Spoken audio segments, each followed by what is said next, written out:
నమస్తే, శివాభి న్యూస్కు స్వాగతం. నా పేరు సురేష్. ఈనాటి వార్తల్లోని ముఖ్యాంశాలు.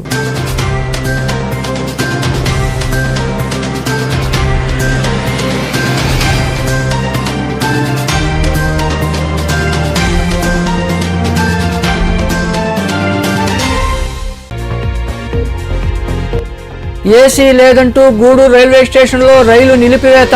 కేరళ నుండి విశాఖపట్నం వెళ్తున్న ప్రత్యేక రైల్లోని బోగీల్లో ఏసీ పనిచేయకపోవడంతో రైలు నిలిపి ఆందోళన చేసిన ప్రయాణికులు.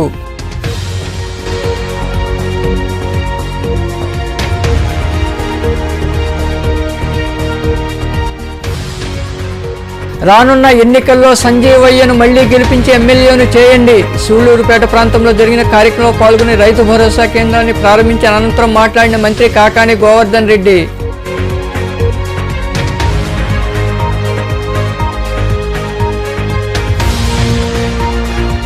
పెంచిలకోన ఆలయ అభివృద్ధికి కృషి చేయండి. రాపూరు ప్రాంతంలోని మధ్యలమడుగు కోడల ప్రాంతంలో ఉన్న అతిథి గృహంలో లక్ష్మీ నరసింహస్వామి దేవాలయ నూతన క్యాలెండర్ను ఆవిష్కరించిన వైకాపా తిరుపతి జిల్లా అధ్యక్షుడు నేదురుమల్లి రాంకుమార్ రెడ్డి.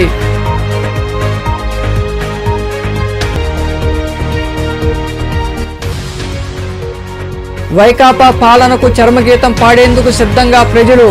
నెల్లూరులోని 8వ డివిజన్లో జరిగిన భవిష్యత్తుకు గ్యారంటీ కార్యక్రమంలో పాల్గొని మాట్లాడిన మాజీ మంత్రి నారాయణ, నాయకులు. గూడూరు రైల్వే స్టేషన్లో ప్రయాణికులు ఆందోళన చేపట్టారు. కేరళ నుండి విశాఖపట్నంకు వెళ్లే ప్రత్యేక రైల్లోని కొన్ని బోగీల్లో ఏసీలు పనిచేయకపోవడంతో ప్రయాణికులు ఆగ్రహానికి గురయ్యారు. గూడూరు రైల్వే స్టేషన్లో చైన్ లాగి రైలు నిలిపివేశారు.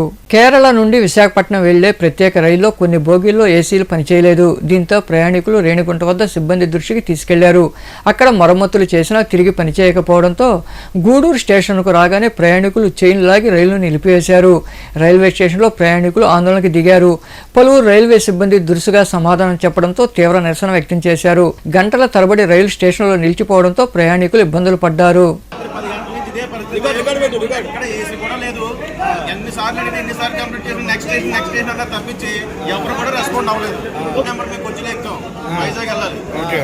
వైజాగ్ వెళ్ళాల్సి వచ్చి రాత్రి నుంచి చెప్పిన ఎవరు పట్టించుకోలేదు. ఇప్పుడేమో గూడూరు అంటారు. గూడూరు వచ్చి ఇక్కడే చేస్తాం అని చెప్పి M6 అండి కంపార్ట్మెంట్. రాత్రి 12 o'clock కంప్లైంట్ ఇచ్చాను. 4 o'clockకి అటెండ్ అయ్యారు. 1 hour వర్క్ చేసింది ఏసీ.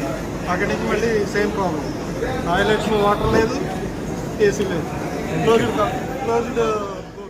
జిల్లాలో ఖచ్చితంగా గెలిచే నియోజకవర్గం సూళ్లూరుపేట అని వ్యవసాయ శాఖ మంత్రి కాకాని గోవర్ధన్ రెడ్డి తెలిపారు. సూళ్లూరుపేట పరిధిలోని కాజులూరు గ్రామంలో రైతు భరోసా కేంద్రాన్ని ఆయన ప్రారంభించారు. అనంతరం ఏఎంసీ చైర్పర్సన్గా పర్వతరెడ్డి కవిత చేత ప్రమాణం చేయించారు. సూళ్లూరుపేట పరిధిలోని కాజులూరు గ్రామంలో రైతు భరోసా కేంద్రాన్ని వ్యవసాయ శాఖ మంత్రి కాకాని గోవర్ధన్ రెడ్డి ప్రారంభించారు. అనంతరం ఏఎంసీ చైర్పర్సన్గా పర్వతరెడ్డి కవిత చేత ఆయన ప్రమాణ స్వీకారం చేయించారు. ఈ సందర్భంగా ఏర్పాటు చేసిన సమావేశంలో మంత్రి కాకాని గోవర్ధన్ రెడ్డి మాట్లాడుతూ ఉమ్మడి నెల్లూరు జిల్లాలో ఖచ్చితంగా గెలిచే నియోజకవర్గం సూళ్లూరుపేట నియోజకవర్గం అని తెలిపారు. ముఖ్యమంత్రి ఆశీస్సులు ఎప్పుడూ ఎమ్మెల్యే సంజీవయ్యకు ఉంటాయని, రానున్న ఎన్నికలు అందరూ కలిసి సంజీవయ్యను మళ్లీ ఎమ్మెల్యేగా గెలిపించాలని ఆయన వివరించారు. స్థానికంగా ఉన్నటువంటి సోదరుడు ఈరోజు సంజీవయ్య గారు నన్ను ఆహ్వానించి ఈరోజు ఆయన స్వతహమైనటువంటి కాతరుల్లో అనేక రకాలైనటువంటి అభివృద్ధి సంక్షేమ కార్యక్రమాల్లో పాల్గొన్నాం. సచివాలయం, రైతు భరోసా కేంద్రాన్ని ప్రారంభించాం. అదేవిధంగా ఈరోజు ఈ మార్కెట్ కమిటీ ప్రమాణ స్వీకారానికి రావడం జరిగింది. 2014 నుంచి 2019 వరకు ప్రతిపక్షంలో శాసనసభ్యులుగా ఉన్నాం. ఎక్కడా కూడా ఈరోజు 2014 నుంచి 2019 వరకు ఉంటే చాలా మంది శాసనసభ్యులు అమ్ముడిపోయారు. 23 మంది శాసనసభ్యులు అమ్ముడిపోయినా సరే ఈ ప్రాంతానికి ప్రాతినిధ్యం వహిస్తున్నటువంటి దళిత శాసనసభ్యుడిగా ఉన్నటువంటి సంజీవ మాత్రం అమ్ముడిపోలేదనేటువంటి విషయాన్ని మీరు అందరూ గుర్తుంచుకోండి. పార్టీకి నీతిగా, నిజాయితీగా, నిబద్ధతతో నిలబడినటువంటి వ్యక్తి. కాబట్టి ఈరోజు ఎవరు విన్ననుకున్నా సరే సంజీవ్ ఈరోజు పిలిచాడు, తప్పనిసరిగా ఈ కార్యక్రమాల్లో హాజరు కావాలి అని చెప్పి ఈరోజు నేను రావడం జరిగింది. జగన్మోహన్ రెడ్డి గారి ఆశీస్సులు ఎప్పుడు సంజీవ్ ఉంటాయి. రాబోయేటువంటి ఎన్నికల్లో తప్పనిసరిగా మీరందరూ మీ సంపూర్ణమైనటువంటి ఆశీస్సులు సంజీవ్ గారికి అందజేయండి అని చెప్పి నేను మమ్మల్ని అందరినీ కోరుతున్నాను. ఏదైనా ఉంటే సర్దుకుంటాం. కాబట్టి ఎప్పుడైనా రాజకీయాల్లో ఈరోజు లెక్క తీస్తే ఎవరు ఎన్ని చెప్పినా ఈ నెల్లూరు జిల్లాలో, ఉమ్మడి నెల్లూరు జిల్లాలో 10లో గెలిచేటువంటి దాంట్లో సూళ్లూరుపేట నియోజకవర్గం ఒకటి ప్రధానంగా వినిపిస్తుంది అనేటువంటి విషయాన్ని గుర్తుంచుకోండి. ఈరోజు మనం అధికారంలోకి వస్తే, వైఎస్ఆర్ కాంగ్రెస్ పార్టీ అధికారంలోకి వస్తే, జగన్మోహన్ రెడ్డి గారు ముఖ్యమంత్రి అయితేనే మనం కనీసం తెల్ల చొక్కా వేసుకొని తిరుగుతాం, తెల్ల పంచ కట్టుకొని తిరుగుతాం. ఆ పరిస్థితి లేకపోతే మనం ఎన్ని రకాలైనటువంటి అవమానాలకు గురయ్యామో, ఎన్ని రకాలైనటువంటి ఇబ్బందులు పడ్డామో 2014 నుంచి 2019 వరకు శాసనసభ్యులుగా చవిచూసినటువంటి వాళ్ళం. స్థానికంగా ఉండేటువంటి నాయకులు ఎంత ఇబ్బందులు పడతారో ఊహించుకోగలం. అందుకని నేను ఎప్పుడు చెప్తాను, నేను 2014 నుంచి 2019 వరకు నా మీద పోటీ చేసి ఓడిపోయినటువంటి మా బ్రూస్లీ మరలా ఎమ్మెల్సీ అయ్యాడు, మంత్రి అయినా ఏదైనా సరే ధైర్యంగా ప్రజల అండదండలు ఉన్నాయి, పైన జగన్మోహన్ రెడ్డి గారు ఆశీస్సులు ఉన్నాయి, పోరాడాం. ఇంకా మరికొందరు మాట్లాడారు. రైతుల యొక్క కష్టాలు, రైతులకి ఏ సమయంలో ఎలా ఉపయోగపడాలి అన్ని విషయాల్లో కూడా ముందు చూపుతో వ్యవహరిస్తూ ముఖ్యమంత్రి గారు ఏ విధంగా అయితే రైతుల పట్ల ముందు చూపుతో వ్యవహరిస్తూ ఈ కార్యక్రమంలో ఎమ్మెల్యే కిలివేటి సంజయ్తో పాటు నాయకులు తదితరులు పాల్గొన్నారు. వైకాపాకు చర్మగీతం పాడేందుకు ప్రజలు సిద్ధంగా ఉన్నారని, జగన్ పాలన కన్నా బ్రిటిష్ పరిపాలనే నయమని మాజీ మంత్రి నారాయణ, టీడీపీ రాష్ట్ర ప్రధాన కార్యదర్శి కోటంరెడ్డి శ్రీనివాసులరెడ్డి పేర్కొన్నారు. నెల్లూరు నగరంలోని 8వ డివిజన్లో జరిగిన బాబు షూరిటీ భవిష్యత్తు గ్యారంటీ కార్యక్రమంలో వారు పాల్గొన్నారు. స్థానిక నాయకులు, ప్రజలు వారికి ఘన స్వాగతం పలికారు. అనంతరం మాజీ మంత్రి నారాయణ నాయకులు ఇంటింటికి వెళ్లి టీడీపీ అధికారంలోకి వస్తే చేపట్టబోయే సంక్షేమ పథకాల వివరించి కరపత్రాలు అందజేశారు. ఈ కార్యక్రమంలో నాయకులు, కార్యకర్తలు తదితరులు పాల్గొన్నారు.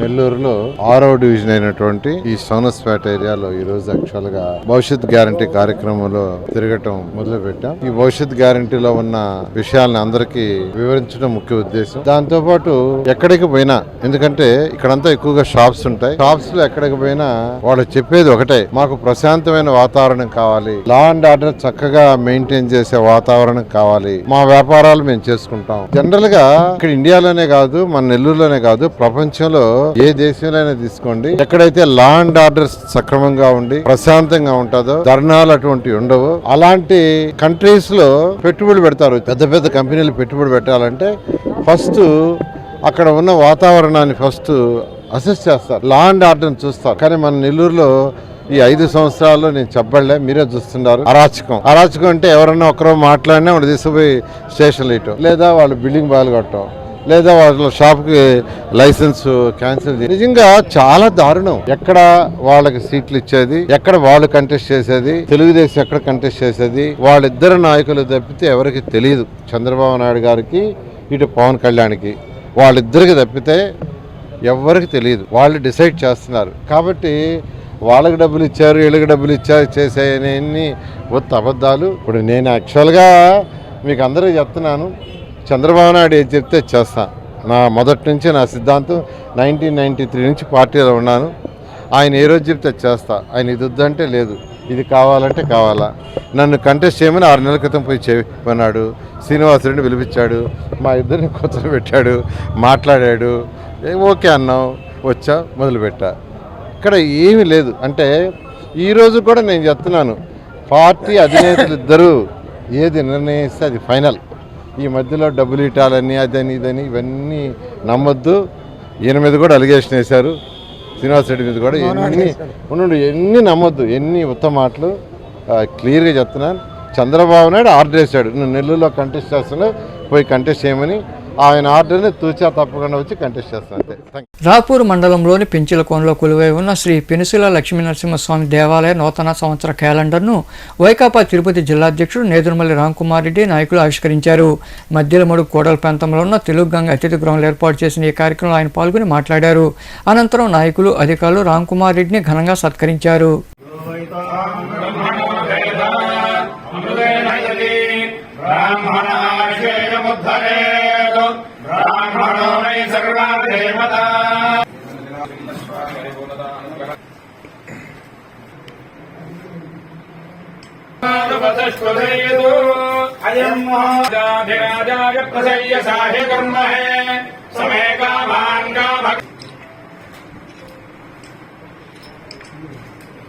నాయుడుపేట పట్టణంలోని ఆర్టీసీ బస్టాండ్ వద్ద రోడ్డును ఆక్రమించారనే నెపంతో గత 50 ఏళ్లుగా దుకాణాలు పెట్టుకుని జీవిస్తున్న నక్కలోళ్లను పోలీసు సాయంతో పురపాలక అధికారులు ఖాళీ చేయించారు. కోర్టు ఆదేశాల మేరకే ఈ సంచార జాతుల వారిని ఖాళీ చేయించడం జరుగుతోందని పురపాలక అధికారులు తెలిపారు.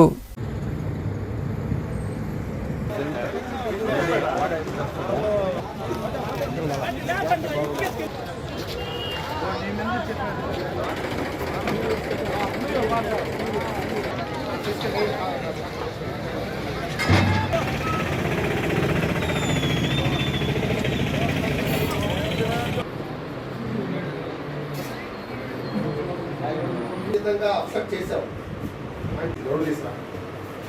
నేను మీరు ఇందాక అన్నట్టు అఫీషియల్గా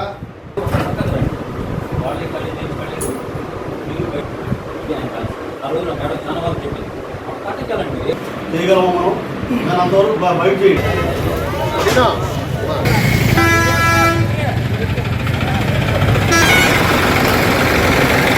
గౌరవ సుప్రీంకోర్టు ఆదేశాల మేరకు ఒక పిటిషనర్ అప్రోచ్ అయిన దాని మీద ఇదంతా కూడా ఎంక్రోచ్మెంట్ క్లియర్ చేయమని ఆదేశాలు ఉన్నాయి. ఈ ఆదేశాల మేరకు రెవెన్యూ సిబ్బంది, పోలీస్ సిబ్బంది ఒక సహకారంతో నాయుడుపేట పురపాలక సంఘంలో ఉన్న 16 మంది ఈ నక్కల కమ్యూనిటీ వారి యొక్క షాపులన్నీ ఖాళీ చేయడం జరిగింది. వీళ్ళందరికీ కూడా ఆల్టర్నేటివ్గా గాంధీ పార్క్ వద్ద, టీవీఎస్ హాస్పిటల్ ముందు, అన్నా క్యాంటీన్ వద్ద గౌరవంగా వాళ్ళు వ్యాపారం చేసుకోవడానికి మంచి సెంటర్లు. దయచేసి నా అప్పీలు ఈ నక్కల కమ్యూనిటీ వాడికి మరీ విజ్ఞప్తి, ఇది ప్రజలందరికీ కూడా ఇబ్బందిగా ఉంది. ఇక్కడ సుప్రీంకోర్టు ఆదేశాలు ఉన్నాయి. దయచేసి ప్లీజ్ వాళ్ళు కోఆపరేట్ చేయాలని రిక్వెస్ట్ చేస్తున్నాను. వాళ్ళు ఇక్కడ నుంచి 50 మీటర్ల దూరంలో ఉండే పీవీఎస్ హాస్పిటల్ ముందు పెట్టుకోవచ్చు, అన్నా క్యాంటీన్ వద్ద పెట్టుకోవచ్చు, గాంధీ పార్క్ వద్ద పెట్టుకోవచ్చు. గాంధీ పార్కు విస్తృతంగా వేలాది మంది వస్తున్నారు రోజు, అక్కడ కూడా చక్కగా వ్యాపారాలు జరుగుతాయి. దయచేసి అర్థం చేసుకోవాలా, సుప్రీంకోర్టు ఉత్తర్వులు మాత్రమే పాటిస్తున్నాము. ఎవరికి కమ్యూనిటీ వాళ్ళని తీసేయాలని కానీ అలాంటి ఏమి ఇబ్బంది లేదు. దయచేసి పోలీస్ సిబ్బంది, రెవెన్యూ సిబ్బంది కృతజ్ఞతలు తెలియజేస్తున్నాను. డిఎస్పీ గారు కానీ, సిఐ గారు కానీ, తహసీల్దార్ గారు కానీ, ఆర్డీఓ గారు సహకరించారు. నకల కమ్యూనిటీ వాళ్ళు కూడా ప్రశాంతంగా వెళ్తున్నారు. కొంచెం బాధ ఉండవచ్చు, కొద్దిగా అర్థం చేసుకోవాలా. సుప్రీంకోర్టు దాకా వెళ్ళింది ఈ విషయము, ఇంకెక్కడా కూడా అప్పీల్ చేసేదానికి కూడా అవకాశం లేదు. అంగన్వాడీలు గత 18 రోజులుగా సమ్మె చేస్తున్నా ప్రభుత్వం పట్టించుకోవడం లేదని, వారికి టీడీపీ సంపూర్ణ మద్దతు ఉంటుందని కోట, చిట్టమూరు మండలాల పార్టీ అధ్యక్షులు సర్వోత్తమరెడ్డి కిషోర్ నాయుడు తెలిపారు. కోటలోని ఐసీడీఎస్ కార్యాలయం వద్ద సమ్మె చేస్తున్న అంగన్వాడీలకు నాయకులు సంఘీభావం తెలిపారు. అనంతరం వారు మాట్లాడారు. ఈ కార్యక్రమంలో నాయకులు అశోక్ కుమార్, బాలయ్య, మధు యాదవ్, అనిల్, అంగన్వాడీ యూనియన్ నాయకులు పద్మలీల, విజయమ్మ, సరోజనమ్మ తదితరులు పాల్గొన్నారు.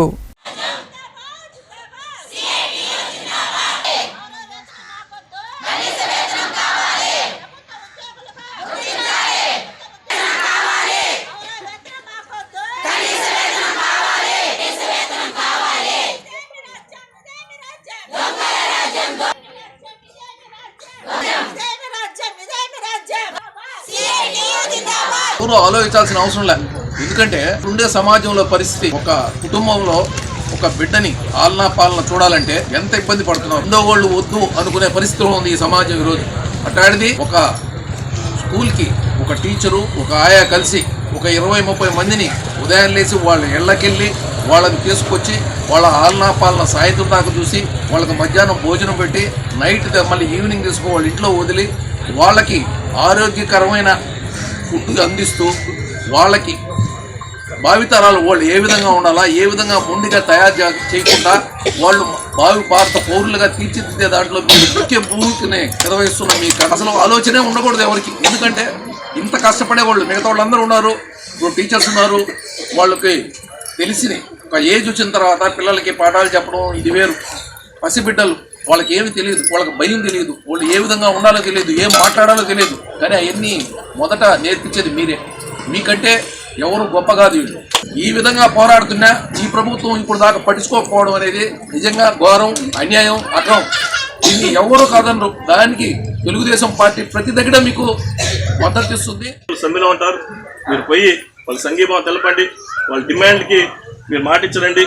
ఖచ్చితంగా ఈసారి ప్రభుత్వం వస్తే వాళ్ళకి ఏదైతే డిమాండ్లు ఉన్నాయో కూడా ఆ డిమాండ్లు అన్నీ కూడా న్యాయపరమైన డిమాండ్లు ఏమున్నా కూడా అవన్నీ తీర్చేదానికి నేను సిద్ధంగా ఉండేలో నేను ఈరోజు ఇక్కడ రావడం జరిగింది. నేను ఒకటే చెప్తాను, మీకు ఏదైనా సరే మీ రిటైర్మెంట్ టయానికి 5 లక్షల రూపాయల పెన్షన్ మీరు అడిగారు. అదేవిధంగా ఆ కుటుంబంలో ఒక ఉద్యోగి చనిపోతే ఉద్యోగం కావాలని అడిగారు. అదేవిధంగా అందరికి గవర్నమెంట్ ఎంప్లాయీస్కి ఇచ్చినట్టు మీకు ఒక ఆరోగ్య భద్రత అడిగారు. అదేవిధంగా గవర్నమెంట్ ఎంప్లాయీగా మిమ్మల్ని గుర్తించమన్నారు, గుర్తించి పెన్షన్ ఇవ్వమన్నారు, గ్రాడ్యుయేటీస్ అడిగారు.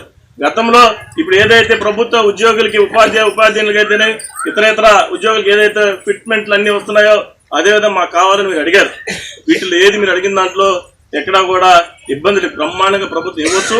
కాకపోతే మొండి వైఖరి, మీరు ఏం చేస్తారు వాళ్ళు ఏం చేస్తారని, మీరు ఏం చేస్తారో మీ చేతిలో ఒకే ఒక ఆయుధం ఉందమ్మా. ఆయుధాన్ని ప్రయోగిస్తే ఖచ్చితంగా మీకు ఏప్రిల్ కల్లా మీకు జరగాల్సిన న్యాయం జరిగింది. కోట పట్టణంలో వెలసిన శ్రీ కోటమ్మ తల్లి దేవాలయంలో అమ్మవారిని విశేషంగా అలంకరించి ప్రత్యేక పూజలు చేశారు. ఆలయ ధర్మకర్త నల్లపరెడ్డి జగన్మోహన్ రెడ్డి ఆధ్వర్యంలో భక్తులకు అన్నదాన కార్యక్రమం నిర్వహించారు. భక్తులు అధిక సంఖ్యలో పాల్గొని కోటమ్మ తల్లిని దర్శించుకున్నారు. ఉభయదాతలుగా దువ్వూరు జనార్దన్ రెడ్డి, అనిత, పార్దు, కృష్ణమోహన్ రెడ్డి, విమజ సౌజన్యములు వ్యవహరించారు.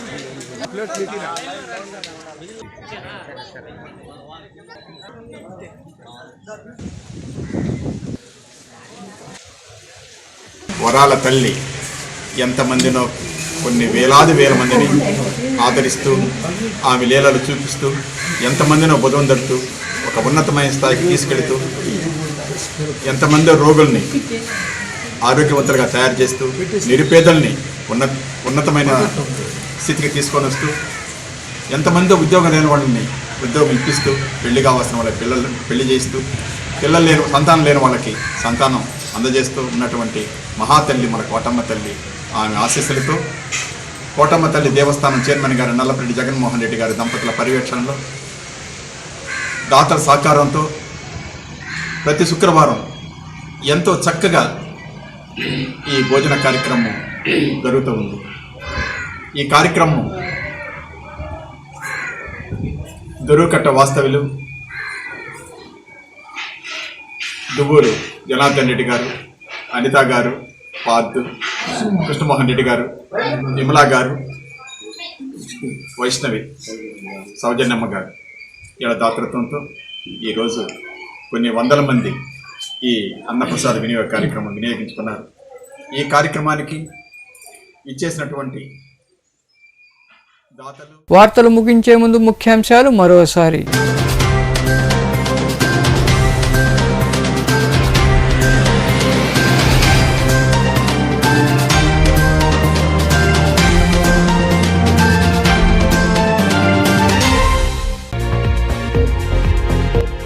ఏసీ లేదంటూ గూడూరు రైల్వే స్టేషన్లో రైలు నిలిపివేత. కేరళ నుండి విశాఖపట్నం వెళ్తున్న ప్రత్యేక రైల్లోని బోగీల్లో ఏసీ పనిచేయకపోవడంతో రైలు నిలిపి ఆందోళన చేసిన ప్రయాణికులు.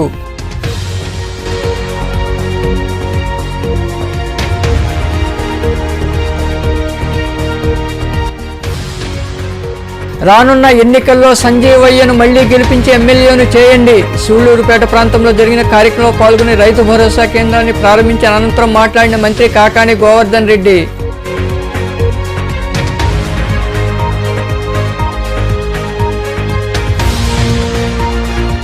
పెంచిలకోన ఆలయ అభివృద్ధికి కృషి చేయండి. రాపూరు ప్రాంతంలోని మధ్యల మడుగు కోడల ప్రాంతంలో ఉన్న అతిథి గృహంలో లక్ష్మీ నరసింహస్వామి దేవాలయ నూతన క్యాలెండర్ను ఆవిష్కరించిన వైకాపా తిరుపతి జిల్లా అధ్యక్షుడు నేదురుమల్లి రామ్కుమార్ రెడ్డి.